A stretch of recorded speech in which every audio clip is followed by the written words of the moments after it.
Kurang dari sebulan pemilihan presiden dan pemilu legislatif digelar. Para pimpinan partai mulai turun gunung, memimpin kampanye akbar yang dimulai 21 Januari hingga 10 Februari 2024.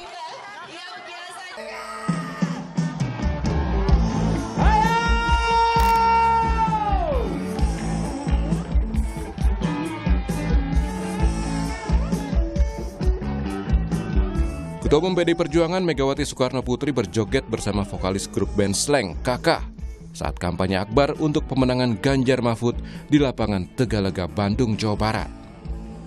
Menang! Menang! Menang! Berapa kali? Ingat apa enggak? Nanti pulang ke rumah udah enggak ingat. Nah, kita berdoa dan berjuang. Putarannya 1 kali aja.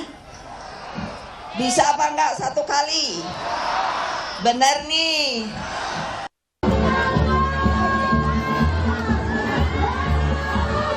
Saya telah tekad siap mati untuk rakyat Indonesia.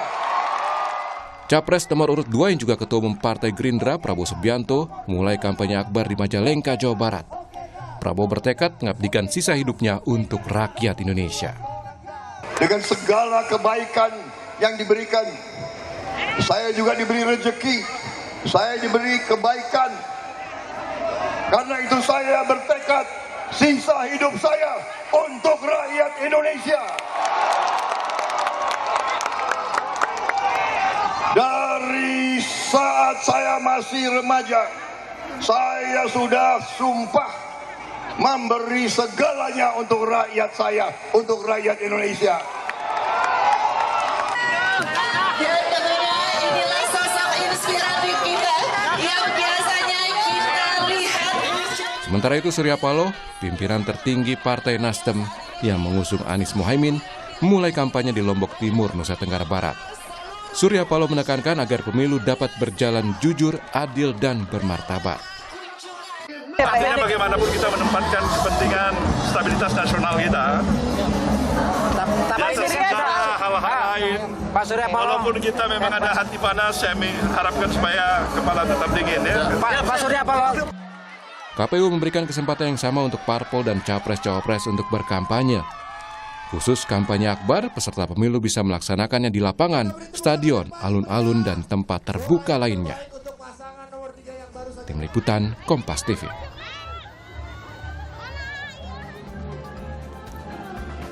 Ya, saudara, petinggi partai politik ini sudah turun gunung saat masa kampanye akbar Pilpres dan juga Pileg 2024. Lalu apa strategi mereka untuk kemudian mendongkrak suara dan memenangkan paslon yang diusung? Kita bahas bersama dengan juru bicara Timnas Anies Mohaimin, sudah ada Pak Muhammad Saidido. Assalamualaikum, Pak Saidido. Waalaikumsalam warahmatullahi wabarakatuh. Kabar baik ya, Pak Dido? Alhamdulillah, baik. Kemudian juga ada juru bicara TKN Prabowo Gibran, sudah ada Bung Andre Rosiade. Selamat pagi, Assalamualaikum Bung Andre. Salam Mbak Disti, selamat pagi. Pagi. Bang Sedido, Oke. Pak Sunardi, Pak Kar. Ya, dan juga tim. iya, ada juga Pak Karania Dharma Saputra, Deputi Kanal Media TPN Ganjar Mahfud. Selamat pagi, Assalamualaikum Pak Karania. Waalaikumsalam, selamat pagi Bang Andre, Pak Said Dido, Pak Prof Aldi. Oke, yang terakhir juga ada Guru Besar Ilmu Politik dari Universitas Andalas, sudah ada Pak Profesor Asrinaldi. Selamat pagi, Assalamualaikum Prof Al. Waalaikumsalam Mbak Adisti. Ya, ini kita bahas yang lagi pada turun gunung nih di kampanye akbar, baik itu Pilpres dan juga Pileg 2024. Saya melihat tadi di tayangan sudah ada Pak Surya Paloh begitu ya Pak Dido. Nah, selain Pak Surya Paloh, nanti bagi tugasnya nanti kalau tidak salah juga ada Pak JK ya, yang kemudian juga turun gunung. Ini bagi tugasnya akan seperti apa, Pak Dido? Saya pikir tidak ada pembagian tugas yang terlalu ketat di 01 karena bukan kebetulan karena memang calon presiden dan calon wakil presidennya adalah tokoh yang disenangi banyak pihak dan banyak kalangan dari semua lapisan, sehingga sebenarnya tokoh yang turun adalah hanya memberikan dukungan keras meyakinkan rakyat bahwa calon presiden 01, calon presiden dan wakil presiden 01 adalah dua tokoh yang mendapatkan dukungan kuat dari tokoh-tokoh nasional yang diharapkan meyakinkan seluruh lapisan masyarakat bahwa apa yang dikatakan, apa yang dikampanyekan oleh Anies Baswedan dan Muhaimin Iskandar selama ini adalah benar dan insya Allah akan diwujudkan dan akan didukung oleh tokoh nasional apabila kedua pasangan tersebut, pasangan 01 tersebut memenangkan Pilpres 2024. Jadi saya pikir hanya itu, tidak ada jelas ininya. Yang jelas saya yakin bahwa Pak JK akan konsentrasi di level atas dan mungkin Indonesia Timur, kemudian mungkin Pak Surya Paloh akan bergerak di kantong-kantong suara Nasdem dan kantong-kantong suara lainnya. Jadi saya pikir itu yang terjadi dan kemungkinan juga akan muncul tokoh-tokoh lain yang akan membantu, akan mendukung pasangan Anies Baswedan dan Muhaimin Iskandar. Jadi saya kemungkinan akan muncul tokoh lain untuk daerah-daerah tertentu. Dan di Timnas 01 bahwa memang semua Timnas kita harapkan berada di daerah untuk masing-masing daerah, bukan hanya di tingkat provinsi tapi sampai ke desa-desa. Mereka harus turun untuk meyakinkan rakyat bahwa pilihan terbaik bangsa ke depan adalah pasangan Anies Baswedan dan Muhaimin Iskandar. Saya pikir itu. Jadi tokohnya adalah ada tokoh nasional, ada tokoh lokal, semua akan turun. Oke, kalau tadi saya mendengar Pak Surya Paloh dan juga Pak JK, kalau Pak JK ini kayak lebih ke Indonesia Timur, kemudian Pak Surya Paloh ini di kantong-kantong suara Nasdem. Nah, tokoh lainnya kira-kira siapa lagi nih dari 01?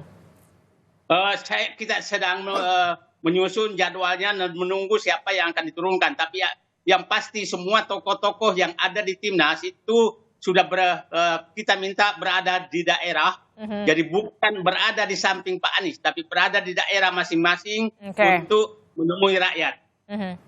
Oke, kalau Bung Andre sendiri bagaimana? Kalau di 02 kan tampaknya lebih banyak begitu ya, ada Pak SBY, kemudian ada Pak Prabowo, ada Bu Khofifa. Ini seperti apa nanti pembagiannya? Jadi begini ya, Disti. Kalau kami memang dari awal TKN Prabowo Gibran sudah meminta seluruh tokoh yang ada itu untuk bekerja keras di lapangan. Contoh, saya memberikan contoh kepada diri saya saja ya, Adisti. Saya sebagai juru bicara TKN, wakil direktur juru debat, tapi juga ditugaskan sebagai ketua tim kampanye daerah Sumatera Barat. Nah, kita tahu sejak bulan Oktober 2023, timnya Bang Said Didu ini, tim Anies ini sudah mengklaim Sumatera Barat itu adalah kandangnya Anies. Bahkan berani menyebutkan angka 80% kemenangan Anies di Sumatera Barat. Nah, apa yang kami lakukan? Ya, kami bekerja keras di lapangan, bertemu dengan rakyat. Ya, seperti saya, ketua tim kampanye daerah Sumatera Barat itu Senin sampai Jumat malam. Saya selalu posisinya dalam 3-4 bulan terakhir di Sumatera Barat. Ya, kalau diundang Kompas kan banyakan saya Zoom gitu. Jarang sekali saya offline di studio kan. Karena memang saya berkeliling dari kampung ke kampung di Sumatera Barat. Dan alhamdulillah itu hasilnya ada. Hari ini LSI, Lembaga Survei Indonesia, mengeluarkan rilis pagi ini menyatakan ternyata klaimnya pasangan Amin yang menang 80% di Sumbar itu ternyata hoax.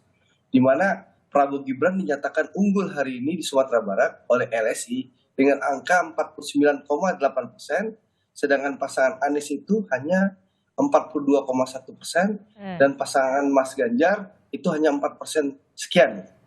Ini menunjukkan apa? Bahwa kerja-kerja di lapangan itu sudah dilakukan oleh tim kampanye Prabowo di seluruh Indonesia. Nah, saya memberikan contoh Sumatera Barat. Nah, soal tokoh-tokoh, kita punya banyak tokoh. Selain Pak SBY dan Pak Prabowo tentunya. Kita banyak tokoh, hampir seluruh ketua umum partai, tokoh-tokoh partai, tokoh-tokoh nasional yang mendukung Pak Prabowo dan Mas Gibran. itu dalam berapa bulan ini sudah berkeliling secara rutin di seluruh wilayah Indonesia. Seperti itu Adisti. Sehingga kita lihat ya dari bulan Oktober Pak Prabowo itu terus naik, tumbuh, bahkan di Januari ini ya hampir semua lembaga survei yang kredibel ya seperti Indikator maupun LSI sudah menunjukkan bahwa angka Pak Prabowo sudah mendekati angka 50%. Ya. Ini menunjukkan apa? Kerja-kerja di lapangan yang dilakukan tim kampanye Prabowo dan Gibran itu sangat efektif menyasar dengan langsung bertemu dengan rakyat. Termasuk Banyak bertemu dengan rakyat, bukan banyak omon-omon drama Korea terzolimi, seperti itu. Oke, termasuk juga yang sebelumnya Pak Prabowo sudah mulai kampanye akbar juga di Majalengka. Ini kan kalau kita tarik ke belakang, ini kan wilayah Majalengka ini pernah jadi konstituennya ex dari politisi PD Perjuangan, Bung Ara. Apakah emang betul untuk tujuannya menggait suara dari masanya Bung Ara yang sudah bergabung ke Anda? Itu namanya daerah SMS kalau di Jawa Barat namanya. Iya, Subang, SMS Majalengka, itu, ya, Sumedang. Partai Gerindra di luar Bang Ara punya basis di situ. Partai Gerindra itu partai pemenang di Jawa Barat. Pak Prabowo unggul telak dulu di daerah SMS itu, Adisti. Tentu Pak Prabowo akan terus berkeliling di seluruh Indonesia. Tapi ini kan ada keterbatasan waktu ya, Adisti ya. Kampanye akbar itu waktunya terbatas. Lebih sempit. Lebih sempit. Tentu ada pembagian waktu dan tentu ada pembagian prioritas. Jadi Pak Prabowo akan mengupayakan semaksimal mungkin dengan waktu yang ada, tentu diatur jadwalnya oleh tim ya, untuk berkeliling seluruh daerah di Indonesia. Seperti saya saat ini, saya masih menunggu jadwal resmi kapan Pak Prabowo datang ke Sumatera Barat. Nah, sambil menunggu jadwal resmi Pak Prabowo memberikan jadwal kepada kami di Sumatera Barat, apa yang kami lakukan? Selain kami berkeliling secara rutin, seperti saya ditugaskan sehari itu bertemu 8 titik masyarakat. Jadi satu titik itu minimal 200 orang. Saya bisa bertemu sehari dengan masyarakat itu 2.000 orang. Itu baru Andre Rosiade personal ya. Nah di luar itu kami mengadakan kampanye akbar setiap hari di seluruh kota kabupaten. Dan alhamdulillah sudah berjalan 2 hari yang lalu kita di Lubuk Basung, Kabupaten Agam dihadiri belasan ribu orang.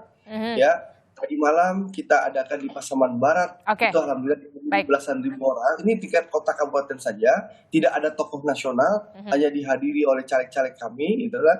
Nah besok malam ini insya Allah di Pasaman. Jadi itu akan kita lakukan di 19 kota kabupaten sambil menunggu jadwal resmi Pak Prabowo. Yang menunjukkan apa?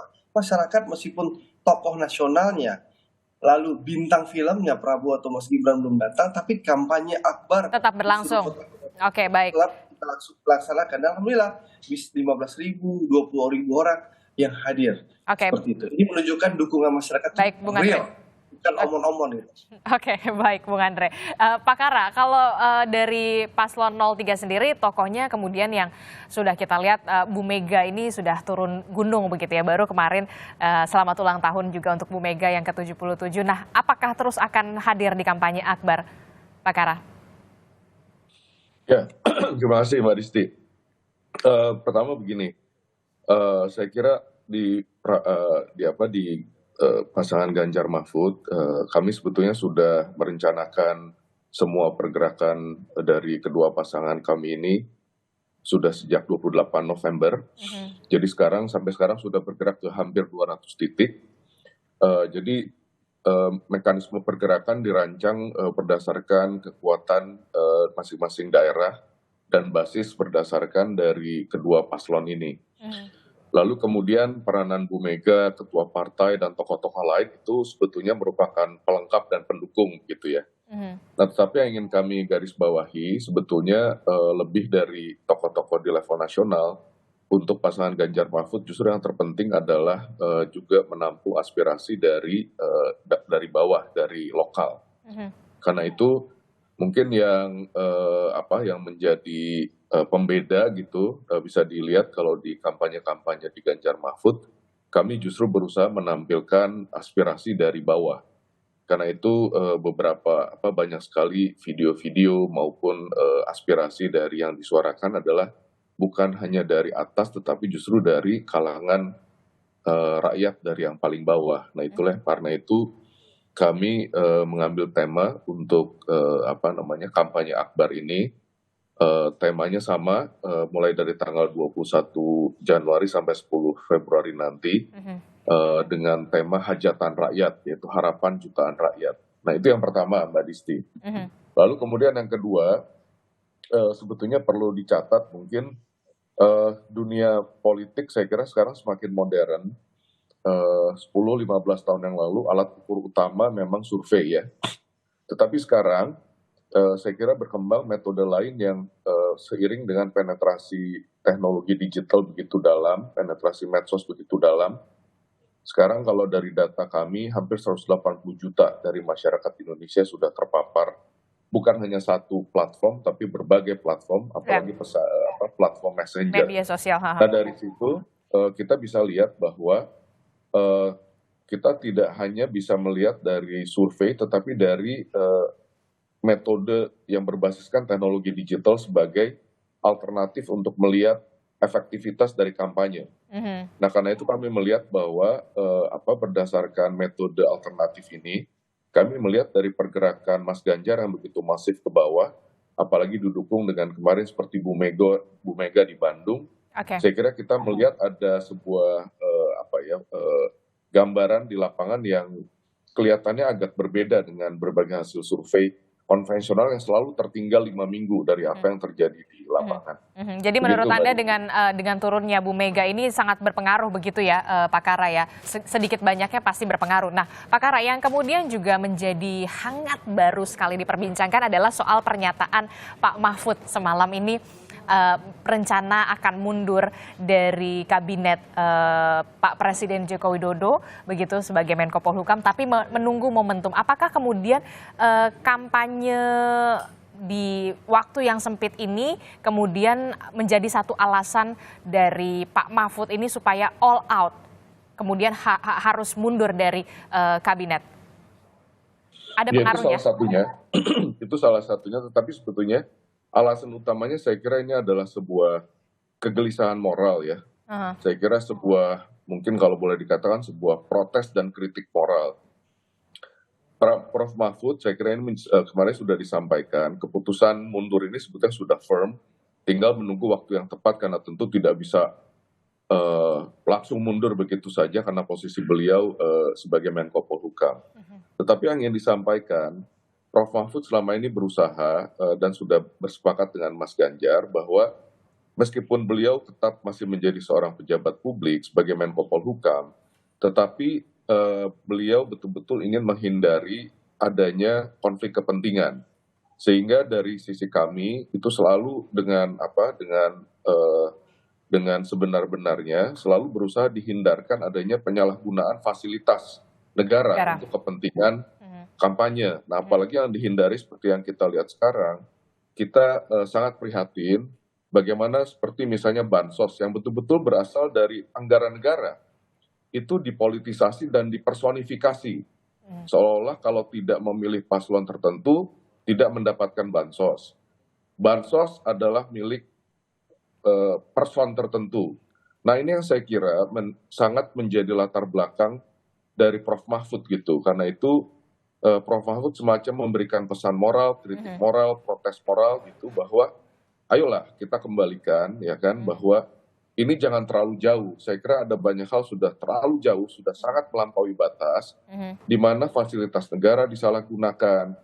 Bansos yang sebetulnya berasal dari negara, berasal dari uang rakyat, berasal dari pajak kita semua itu diklaim untuk keperluan paslon tertentu. Nah, ini saya kira satu hal yang sangat tidak benar, melampaui batas, dan karena itu saya kira harus sama-sama kita protes, dan itu yang ingin disuarakan, ingin digelorakan oleh Prof. Mahfud bahwa hal yang sangat tidak benar dan melampaui batas ini harus kita kembalikan ke realnya, minimal oleh mereka yang masih memiliki hati nurani, agar negara ini tidak terus diselewengkan begitu, sebagaimana yang terus dipertontonkan selama kampanye pemilu ini. Demikian Mbak Disti.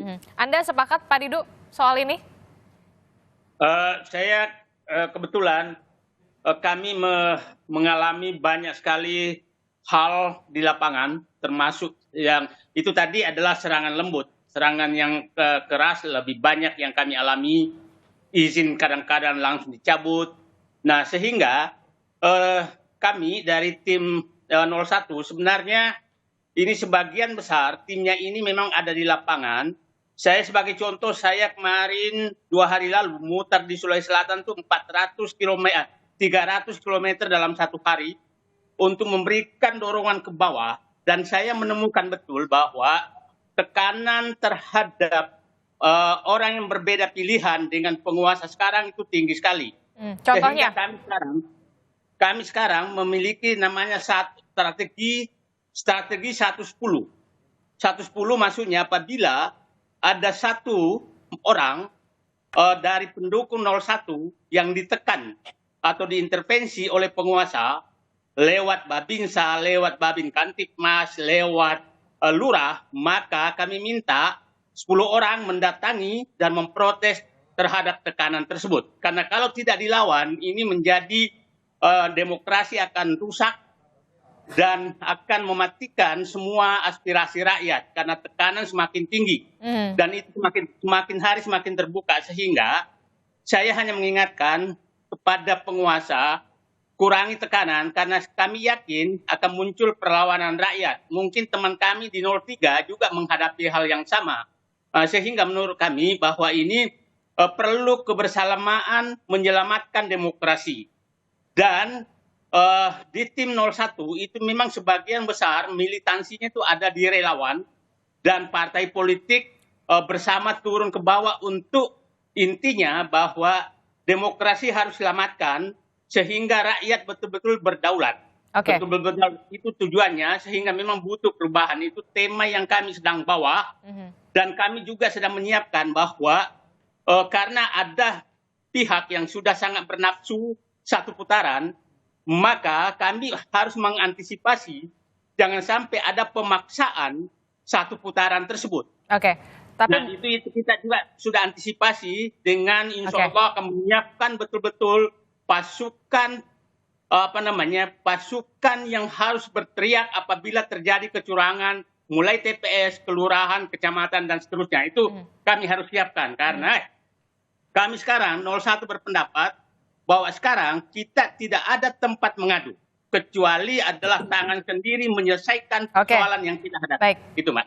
Oke, itu tadi yang kemudian diutarakan oleh Pak Dido. Kalau Bung Andre sendiri, kalau Pak Mahfud ini kan sudah menyatakan betul akan mundur begitu dari kabinet Presiden Joko Widodo supaya jangan sampai ada konflik kepentingan, penggunaan fasilitas negara. Nah, kalau di Paslon 02 kan kita tahu kemudian Mas Gibran masih menjabat sebagai wali kota Solo begitu. Apakah kemudian akan mengikuti jejak Pak Mahfud juga supaya bisa lebih all out gitulah dan lebih fokus begitu dalam kampanye? Jadi gini Adisti, kami itu fokus sekarang bekerja bagaimana bertemu dengan masyarakat. Dan kami sepakat bahwa kita tidak boleh menggunakan instrumen negara atau alat negara untuk memenangkan kontestasi. Makanya kemarin di Sumatera Barat di Kabupaten 50 kota kami menemukan misalnya ya bagaimana diduga caleg PDI Perjuangan menggunakan fasilitas pendamping PKH ya yang notabene Menteri Sosialnya Bu Risma dari PDI Perjuangan. Ini kita laporkan ke Bawaslu. Ya. Jadi kalau kita tidak banyak drama Korea, kita temukan data-data ini, kita laporkan ke Bawaslu. Memang sudah ada salurannya ke Bawaslu begitu ya. Nah kalau Bung Andre, pertanyaan... Dugaan caleg PDI Perjuangan menggunakan fasilitas pendamping PKH, di mana Menteri Sosialnya dari PDI Perjuangan. Nah begini saran saya kepada pasangan 01 dan 03, kalau menemukan adanya kecurangan-kecurangan, lebih baik kita salurkan ke Bawaslu daripada kita mendramatisasi dongeng kecurangan, tapi kita tidak bisa menunjukkan data-data kecurangan. Misalnya ini kan ditemukan ternyata yang di Taiwan kemarin surat suara yang terkirim itu ternyata sudah dicopot dengan pasangan 03 Ganjar Mahfud. Ini kan harus ditelusuri oleh KPU. Kenapa bisa seperti itu? Nah, seperti juga saran saya kepada Bang Sedidu, kecurangan-kecurangan ini harus ditunjukkan, disampaikan kepada publik, bukan kita membangun narasi-narasi. Jangan sampai kita memaksakan kehendak, contoh ya, kayak Baik, Bung kemarin, fasilitas TNI dipaksakan dipakai, padahal TNI ini harus bersikap secara netral. Lalu Ya, kita sepakat itu kalau TNI, Polri, dan ASN itu memang harus netral, Bung Andre. Ya, tapi juga drama mungkin Korea. gini, Bang Nah, Andre. gantian dong. Saya belum selesai bicara. Kita gantian. Tadi bapak-bapak bicara, saya kan nggak nyela. Oke, silakan. Belum menang saja nggak bisa Kita berdemokrasi. nyela karena gitu Anda loh. menyebut nama kita. Nah, jadi nanti tinggal ditanggapi. Jadi maksud saya kita sepakat. 3 pasang ini sepakat untuk kita jangan ada kecurangan. Jangan ada penggunaan fasilitas negara. Jangan ada penggunaan instrumen negara. Nah, Betul. Dan kalaupun saya ditemukan berharap- itu harus ada buktinya dan juga harus ada bukti. salurannya di Bawaslu. Nanti kita salurkan akan ke Bawaslu. Baik, Bung Jangan Andre. kita drama Korea, omong-omong membangun opini sesat. Oke. Ya, sama dengan yang Anda lakukan sekarang, Seakan-akan drama ada Korea kecurangan. juga. padahal Oke, tidak bisa Bung Andre, membuktikan. Pak Didu, Nah, maaf itu saya betul. harus kembali potong karena memang kita harus jeda dulu sejenak. Kita akan lanjutkan Ya. nanti dialognya. Tetaplah bersama kami di Sapa Indonesia Pagi.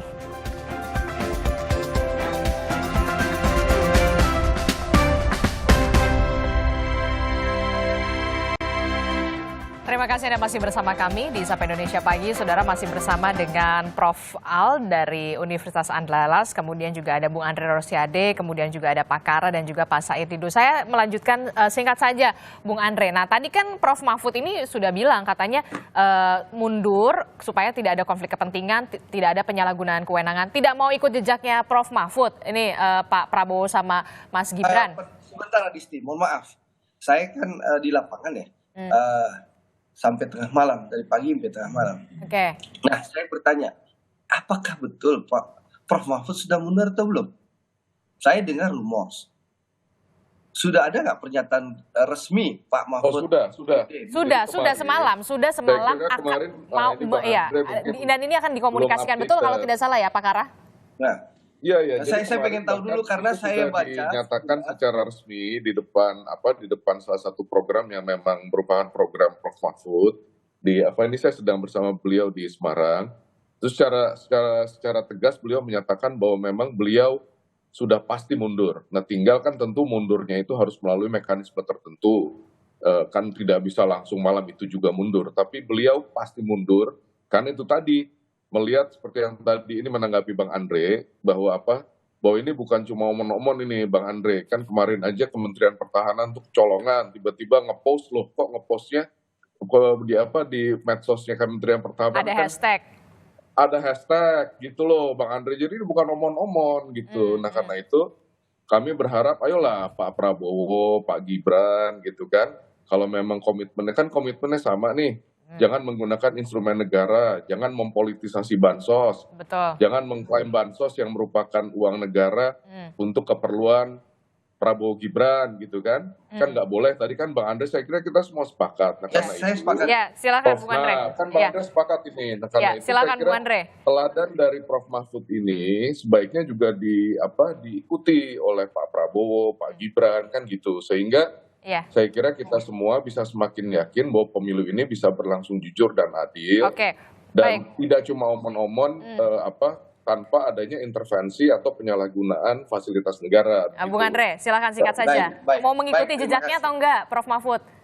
Terus terang kan saya belum membaca resmi ya pernyataan Prof. Mahfud. Kalau mengundurkan diri itu kan biasanya bikin pernyataan lalu langsung berkirim surat ke istana. Sampai sekarang kan kita belum melihat langkah resmi Pak Mahfud ya. Berarti belum mau mengikuti jejak ya? Nah, itu kan kita lihat realitanya dulu ya.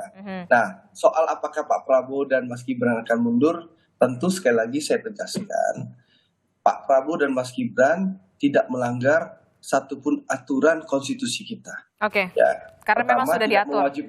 Sudah diatur oleh konstitusi kita. Dan kedua, ya selain tidak melanggar konstitusi kita, yang kedua, kami berkomitmen, ya, kami tidak ingin menggunakan fasilitas negara, ya, untuk memenangkan kontestasi. Nah, untuk itu, kalau memang ada pelanggaran, silahkan laporkan tim kami Oke, kepada baik Bung Andre. Bawaslu, Oke. gitu loh. Oke, baik Bung Andre. itu. Kita juga kasih kesempatan Prof. Prof, Ya, ini silakan. bagaimana soal kampanye akbar? Ini kan sempit sekali ya waktunya.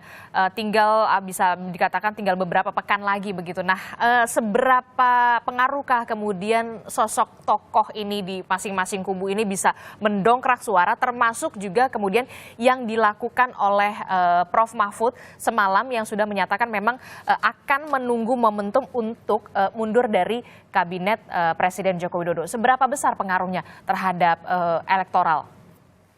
Ya, yang pertama terkait dengan kampanye akbar ini kan melibatkan massa yang banyak ya, Mbak Adisti ya.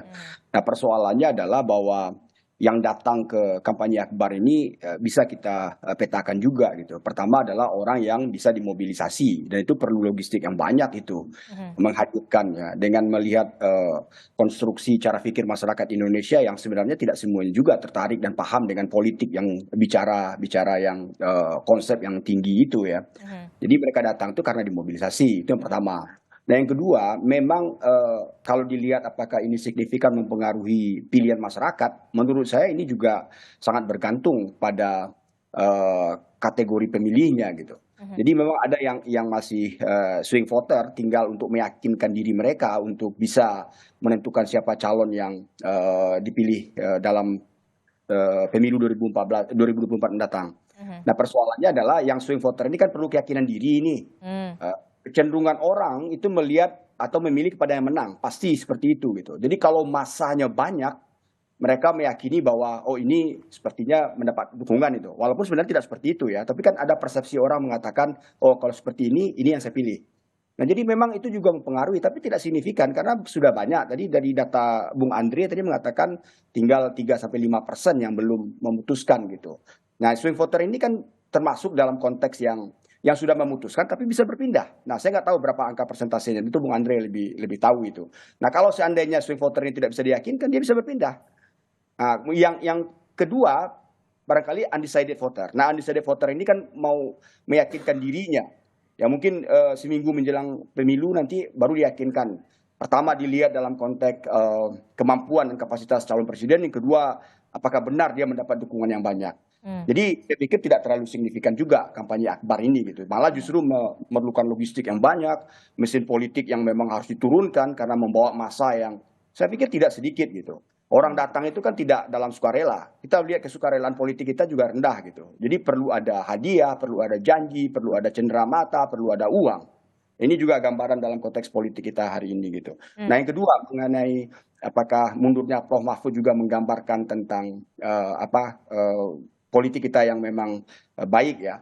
Nah, saya pikir memang yang paling susah dijaga itu adalah konflik kepentingan seperti Mas Kara sampaikan tadi ya. Konflik of interest itu juga bagian yang perlu dijadikan perhatian gitu. Nah, ketika pejabat-pejabat yang memang maju dalam pemilu ini memiliki jabatan, ya susah untuk mengatakan bahwa mereka tidak bisa tidak menggunakan akses dia kepada kekuasaan, tidak menggunakan kendali dia kepada kekuasaan, itu susah sekali membatasinya gitu, walaupun dikatakan cuti. Nah, jadi idealnya memang harus mundur dalam konteks pemilu kita. Nah, cuma kan persoalannya karena memang tidak ada aturannya, jadi semua berkilah bahwa ini tidak ada aturannya. Benar. Ya, tapi idealnya menurut Anda, Prof. Al harusnya mundur begitu ya, supaya tidak ada konflik kepentingan. Ya, kalau masalah kekosongan, kalau mundur kan bisa digantikan. Karena banyak rakyat Indonesia yang juga punya kemampuan.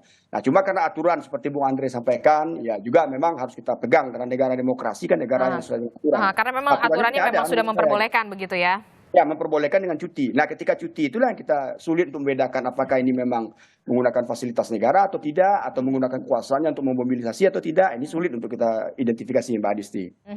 Untuk langkah yang dilakukan oleh Prof. Mahfud ini, apakah kemudian cukup berpengaruhkah untuk kemudian mendongkrak atau merubah elektoral dari paslon 03 ini?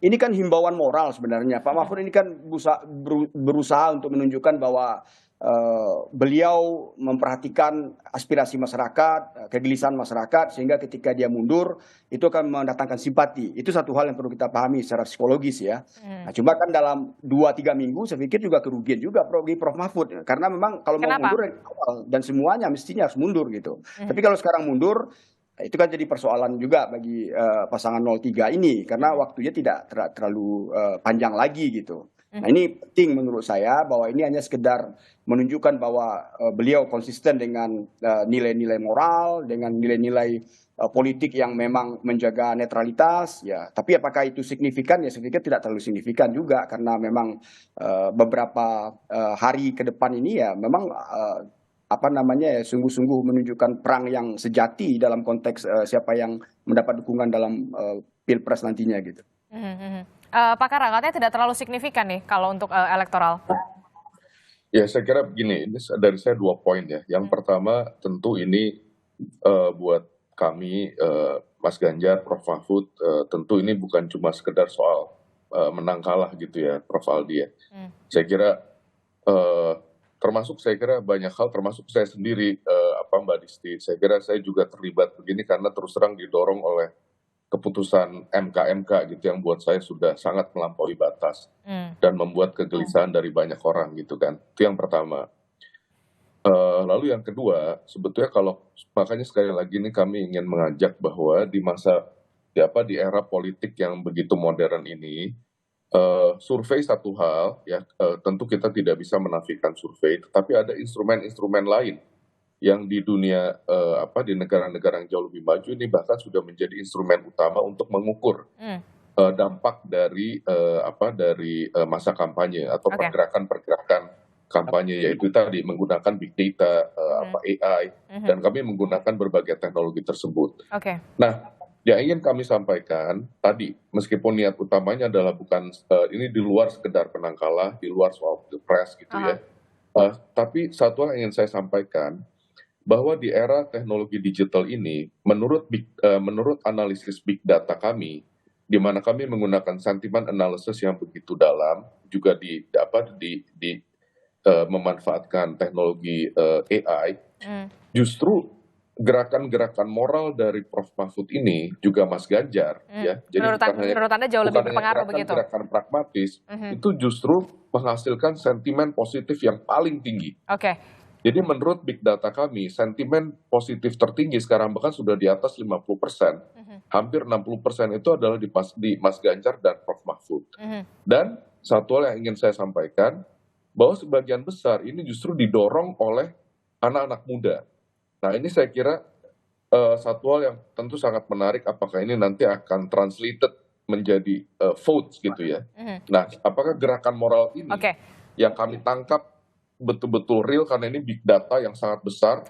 Itu kalau dari big data internal bisa, dari menghasilkan sentimen positif yang begitu besar. Dan kalau ini nanti bisa mengejawantah menjadi vote, nah saya kira ini menjadi satu hal yang menarik.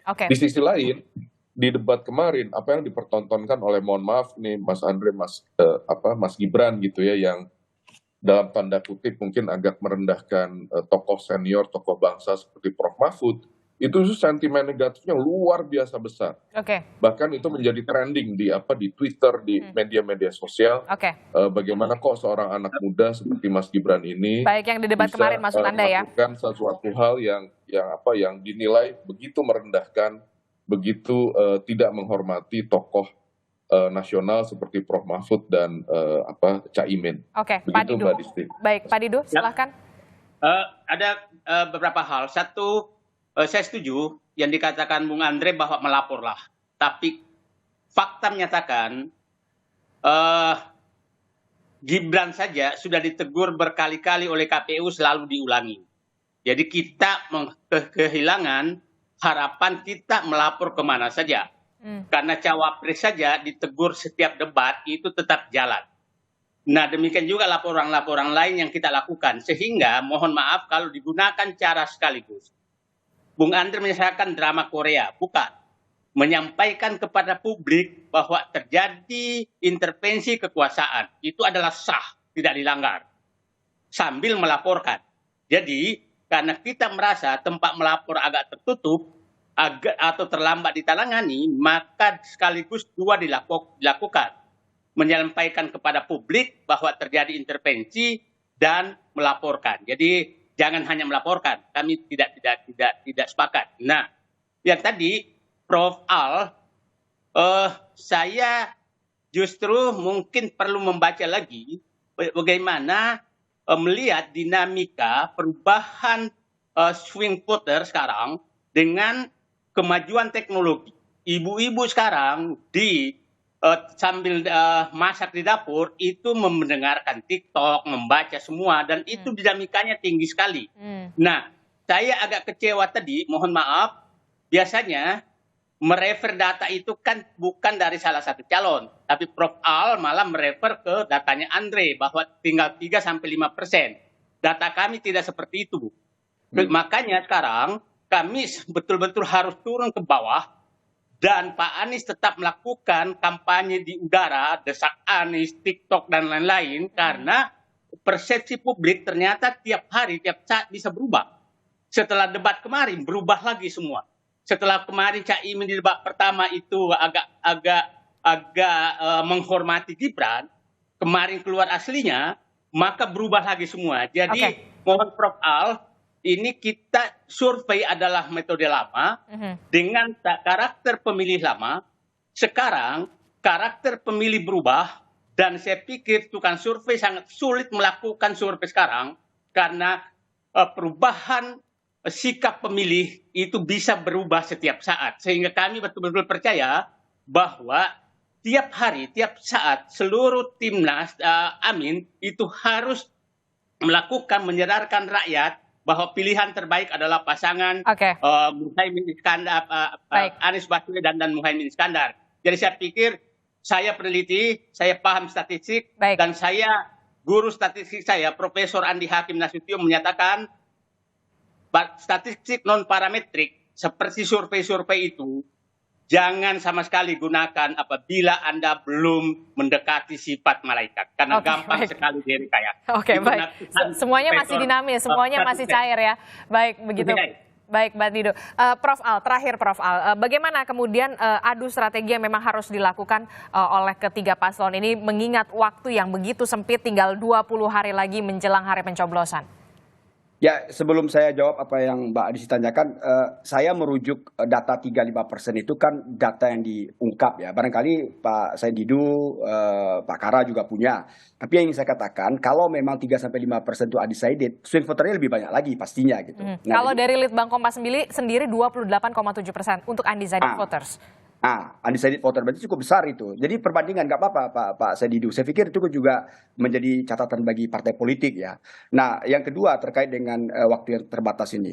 Jadi sebenarnya Mbak Adisti dalam konteks psikologi pemilih ini, kalau tidak ada hal-hal yang yang mengubah persepsi mereka terkait dengan calon presiden ini, apakah itu hoax, apakah itu black campaign, apakah itu berita-berita yang membuat pasangan calon presiden itu memang diyakini berbuat atau bertindak berperilaku seperti yang dibuat dalam hoax itu bisa mengubah persepsi masyarakat. Karena tidak semua masyarakat yang bisa check and cross check ya terkait dengan data itu. Nah, ini yang harus diwaspadai gitu. Ini harus diwaspadai. Faktor jangka pendek ini sangat paling mudah mengubah persepsi. Nah, apalagi dengan media sosial hari ini yang menurut saya sangat-sangat bisa masif dan masuk kepada ruang-ruang pribadi orang seperti Pak Sedidu sampaikan di masak saja ketika ibu-ibu masak bisa mendapatkan informasi. Ini harus dijaga. Terutama Kominfo harus bisa menjaga informasi-informasi yang hoax itu. Jangan sampai ini mengubah persepsi dan merugikan pasangan calon presiden yang sedang berkontestasi. Itu yang harus dilakukan dalam 3 minggu ini, Mbak Adisti.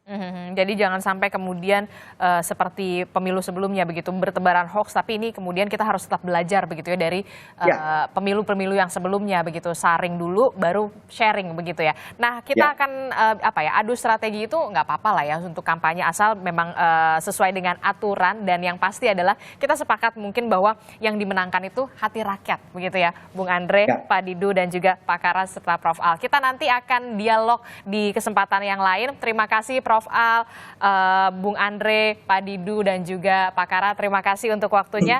Terima kasih, sehat-sehat selalu. Assalamualaikum, selamat pagi. Terima kasih semua.